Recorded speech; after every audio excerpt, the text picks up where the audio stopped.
Tuhan dan karunia, ku terjebak di antara dua dunia. Jalani sebuah kutukan dan karunia, ku terjebak di antara dua dunia.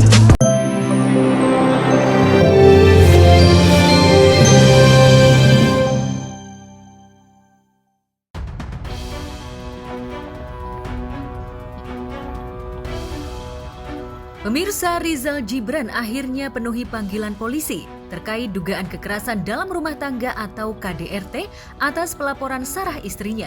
Ditemani kuasa hukumnya, Rizal menjalani pemeriksaan di Polda Metro Jaya dengan menjawab 25 pertanyaan. Hari ini adalah terkait dengan permintaan atau panggilan dari Polda Metro Jaya atas laporan dari Sarah terkait dengan perbuatan KDRT dan penyimpangan, ya. Ini kita mengklarifikasi dan menjelaskan. Kedua, yang kita jelaskan dan klarifikasi adalah atas 25 pertanyaan. Saya hanya menyampaikan adalah poin pertama berarti tentang diri beliau, kesehatan beliau, dan mengetahui tidak kenapa beliau hadir. Yang kedua adalah terkait dengan substansi apa yang dilaporkan oleh Sarah terhadap beliau. Yang ketiga adalah terkait dengan bantahan ataupun fakta sebenarnya versi Rizal.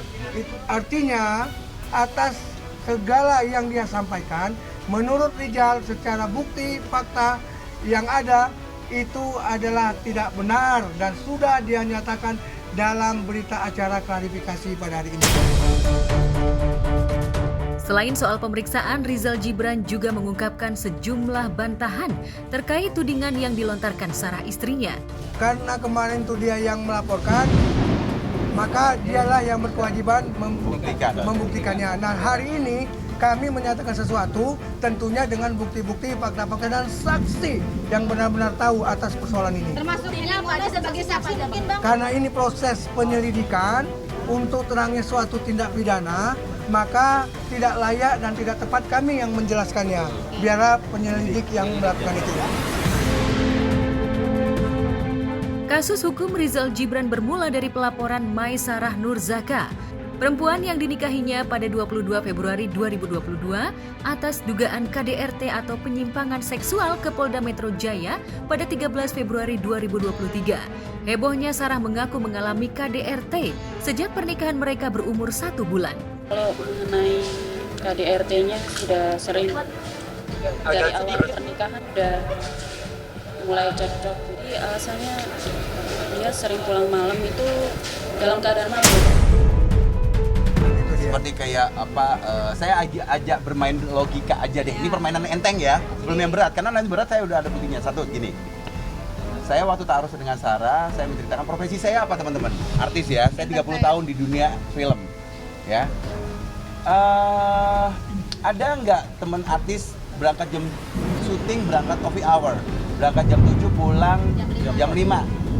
Kalau saya pulang malam masih mending karena saya terkadang nggak pulang, tidur di lokasi syuting, dan itu memang Sarah udah memahami. Dari situ aja yang di waktu ta'aruf pun itu yang membuat saya agak, oh ya kamu sudah tahu kok kumpling belakangnya itu satu.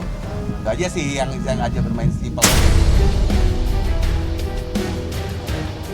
Bukan hanya itu, Sarah juga mengungkapkan jika selama menjalani pernikahan dengan Rizal Gibran, hari-harinya seringkali dilalui dengan beragam cekcok. Puncaknya, Sarah mengaku untuk melakukan hubungan intim yang dianggapnya menyimpang, hingga terjadi KDRT setelah Sarah menolak keinginan Rizal Gibran. Agama kita, saya Islam, Rasulullah aja mengharapkan, menganjurkan aib harus ditutup. Ya, Allah aja menutup aib kita. Kalian mau tanya apapun juga, kalau memang kejadian dalam rumah tangga itu benar, itu aib. Tapi kalau banyak tidak benarnya, itu jatuhnya apa? Goib. Ya. Kalian mau nanya gimana pun juga, saya akan berpegang teguh dengan apa yang Rasulullah SAW akan ajarkan kepada saya. Ini kan baru, teman-teman, ini kan baru klarifikasi, interview klarifikasi. Itu udah, sabar, tunggu prosesnya. Selain tengah berhadapan dengan hukum, rumah tangga Rizal Gibran dan Sarah juga tengah berproses di Pengadilan Agama Cikarang setelah Rizal Gibran melayangkan permohonan cerai beberapa waktu lalu. Rizal sebagai pemohon untuk ikrar talak atas hubungan perkawinan mereka. Nah, update terakhir adalah tinggal 2 persidangan lagi, yaitu tanggal 22 ini adalah konklusi, kesimpulan, selanjutnya adalah putusan. Seperti itu dia. Jadi ini sudah bergulir. Terjadinya kita dengar peristiwa laporan polisi ini di penghujung daripada perceraian.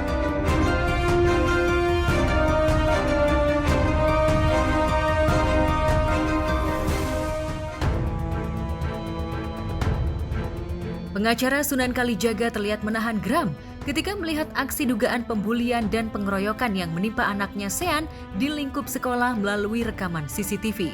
Sebagai ayah, Sunan sempat tak tahan hingga berencana membawa kasus ini ke jalur hukum.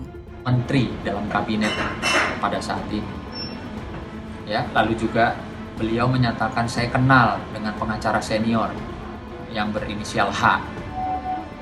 Lalu saya pikir, oh mungkin karena kenal kali ya, jadi nggak peduli atau menganggap remeh-temeh kesehatan putra saya. Gitu. Maka setelah hari ini saya melihat CCTV betapa beringasnya putranya, ya, yang kami duga melakukan kekerasan terhadap putra saya mengambil langkah hukum dan telah resmi melaporkan di pihak kepolisian. Mungkin untuk detailnya masalah laporan polisinya bisa ya, kuasa hukum saya Pak Agustinus Nahak yang menyampaikan. Visum di sini saya peluk dia bilang aku ingat pesan ayah, kata ayah kan nggak boleh main ilmu bela diri untuk teman.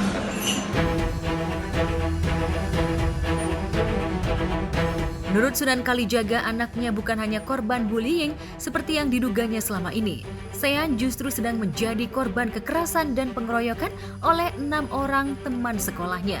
Sebab itulah Sunan Kalijaga menyayangkan kejadian ini terjadi di lingkup sekolah serta pada jam sekolah.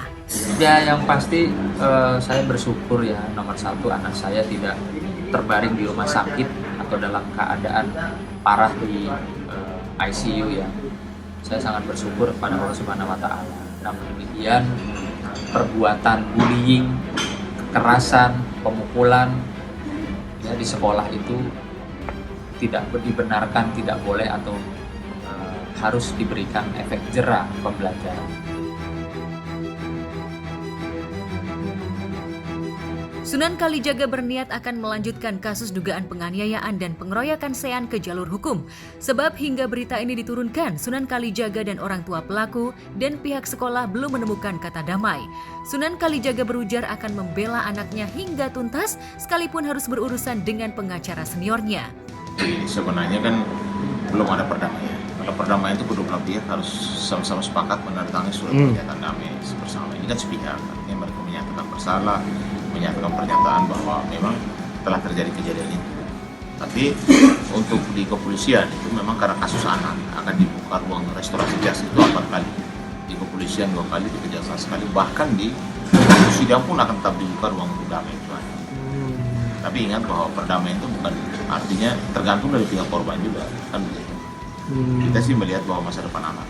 Karena di sini udah pasti kan kita melihat dugaan kekerasan itu kan terjadi.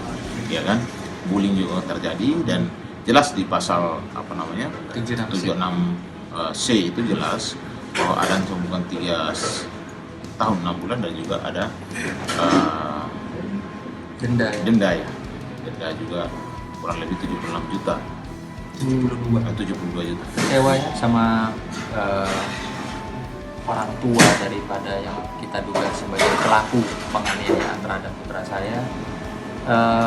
Saya sudah merasa disepelein dan ya sudah, buat saya ya kita jalan hukum aja. Dan yang pasti saya pastikan saya tidak takut dengan Anda menyebut-nyebut nama menteri, saya tidak takut dengan Anda menyebut-nyebut nama pengacara senior. Artinya saya nggak akan ada gigi mundur, mau ditakutin dengan hantu belau pun untuk membela keluarga atau putra saya akan terus maju.